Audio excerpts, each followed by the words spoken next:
Make sure you guys hit the subscribe button if you guys are enjoying the content that we're throwing up. And make sure you guys hit the like button if you enjoy the video. And yeah, let's begin.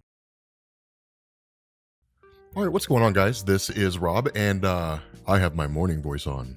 Yes, I do. How's everybody doing? You guys having a good morning this morning? I'd like to welcome you all to Comics Explained. On this channel, we're going to be explaining comic books in a way that makes them easy for you to understand. Everything the light touches is our kingdom, Simba. So what's up, guys? We're covering part 2 of Gwenom versus Carnage. And now that my sultry voice has massaged your ears adequately, here's the thing about this, and this is what's so cool. I wasn't really sure if it was going to be the case going into the second issue, but I have a feeling that this modification to Mary Jane Watson is going to stay, right? The fact that Mary Jane Watson from the Gwenom universe has become Carnage is going to be a mainstay thing, and she's going to become the arch nemesis of Gwen Stacy. And it makes the most sense because usually arch nemesis in some form or fashion, at least if you follow the old school format when it came to comics, were in some way related to or a close friend of the main superhero character, you know, as part of that story. And so what we end up having here is Mary Jane Watson going directly after Gwen Stacy, right? And attacking her on every front that she possibly can. But one thing to notice about this is that it's not necessarily some basic run-of-the-mill villain thing, right? Like, now that I'm a villain, I'm going to kill you, and then I'm going to become the new, you know, Spider-Gwen or something like that. Instead, there's a lot of personal animosity here. And that's one of the reasons why I say I think this is going to work. I think this is going to work because one of the things that really comes to bear with Mary Jane Watson, I am not used to saying Mary Jane Watson Carnage.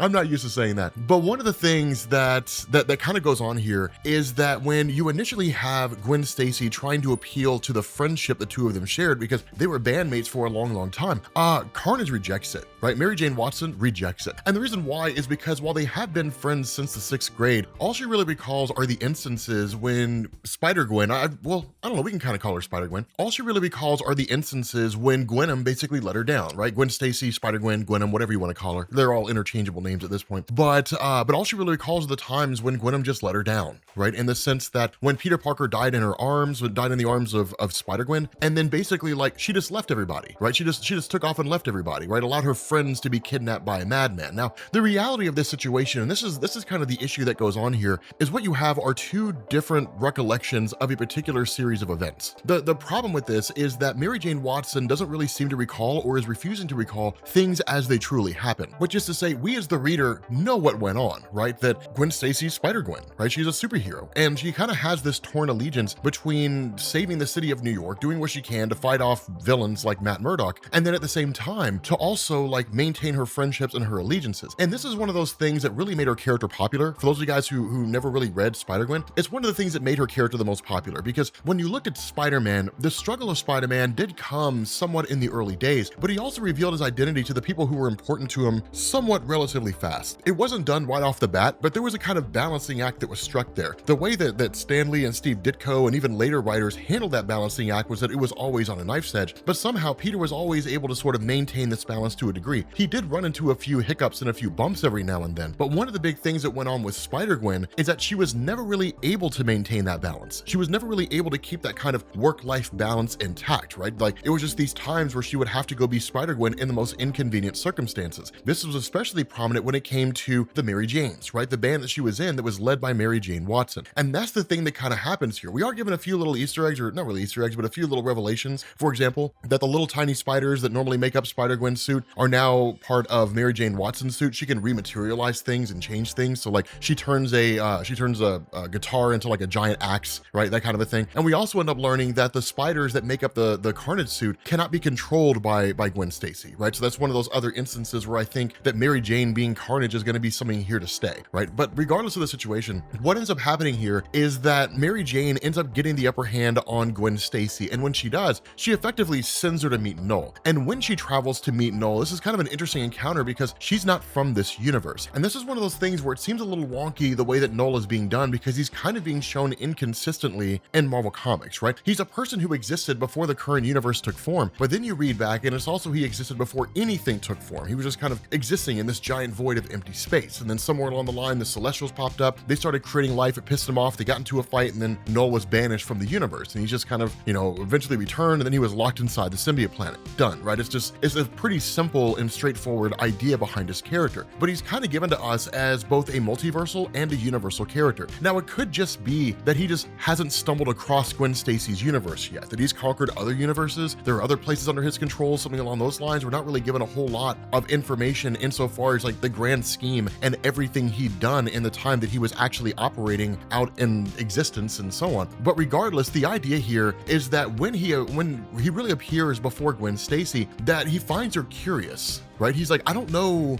who you are, right? Like, you're not from this place, so why am I not able to control you? Now, the reality is her suit is a synthetic suit, right? It's not an actual symbiote suit. And that really seems to be the reason why Knull cannot actually pick up on her, because by all standards of measurement, she looks like somebody possessed by a symbiote, but the symbiote that she has is not one that Knull created. And so that's why he's a little like, oh, this is a little strange. So then it turns into playing a few mind games. And when she kind of asked the question, like, how is it that Mary Jane got so twisted and so screwed up? What did you do to her? The response of Knull is, I didn't do anything. I just brought out how she felt, right? I just gave her like this kind of release for all this emotional anger that she had pent up. And he starts showing her these images from her universe that even before Gwen Stacy ever became Spider-Gwen, that you ended up having, of course, her and Mary Jane kind of working on the idea of a band. And it was really more of Gwen Stacy kind of getting lost in the idea and almost kind of blowing off Mary Jane, where Mary Jane's just like, we're going to be the best band around. We're going to be famous. We can even play for prom, and just sort of, she's being tuned out by Gwen Stacy. Gwen Stacy's just caught up in the idea. And so it's one of those things where it was like, even when Gwen Stacy was there, she wasn't really there. That became even more prominent when she became Spider-Gwen, that not only was she not there mentally, she wasn't there physically, right? In the times when like they needed her because she was the drummer and she was the person that was gonna,